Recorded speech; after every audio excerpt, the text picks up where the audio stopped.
नमस्कार सर्वांना, मी निकिता पिंगळे आणि निकिता रेसिपी अँड ब्लॉगमध्ये सर्वांचं स्वागत आहे। तर आज आपण बनवणार आहोत दही। इथे मी अर्धा लिटर दूध तापायला ठेवलेलं आहे। तर ते तापून झाल्यावरती ना थोडंसं थंड करून घ्यायचं आहे। थोडंसं म्हणजे कोमट पाहिजे तेव्हा आपण त्याला विरजण लावायचं, म्हणजे दुसरं थोडं दही टाकायचं आणि रात्रभर बाहेरच राहून द्यायचं। तर ते दही खूप घट्ट होतं। तर आता आपण पाहूया। तर दूध तापत आलेलं आहे, तर आपण आता हे दही त्याच्यामध्ये मिक्स करून घेऊया। आता हे पहा, मी ना हे चमच्याभर दही घेतलेलं आहे। तर हे पण आम्ही घरीच बनवलेलं आहे, बघा किती घट्टसर झालेलं आहे। तर हे आता मी त्या दुधामध्ये मिक्स करणार आहे ना। तर हे दही ना पूर्ण असं फोडून घ्यायचं आहे, म्हणजे असं त्याचा तो घट्टा बनलेला आहे ना तो नाही ठेवायचा। तर हे असं पूर्ण फोडून घ्यायचं। पूर्ण फोडून घेतलं ना म्हणजे ते सर्व दुधामध्ये मिक्स होतं। तर बघा आता मी हे पूर्ण दही असं फोडून घेत आहे, म्हणजे फेटून घेत आहे असं चमच्याने। आणि आता आपण हे दुधामध्ये मिक्स करून घेऊया।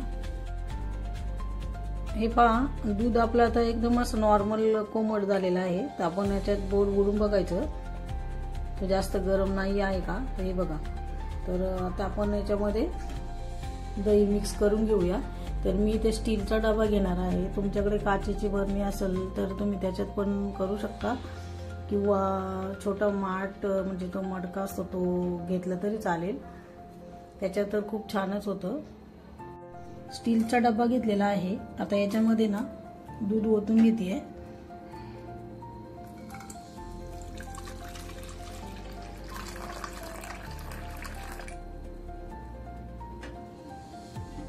आता याच्यामध्ये ह्या दुधामध्ये ना हे आपण फेटून घेतलेलं दही मिक्स करायचं आहे।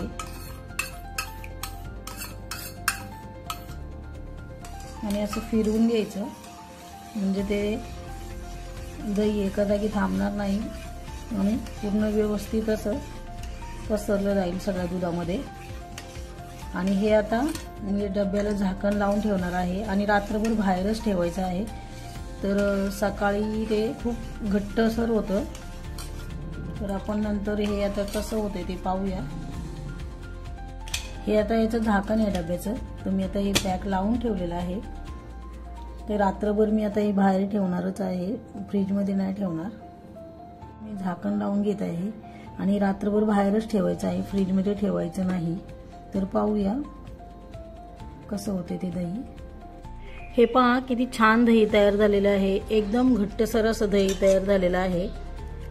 हे पहा एकदम मस्तच झालेलं आहे। तर तुम्ही करून पहा। व्हिडिओ आवडल्यास लाईक करा, शेअर करा, सबस्क्राईब करा।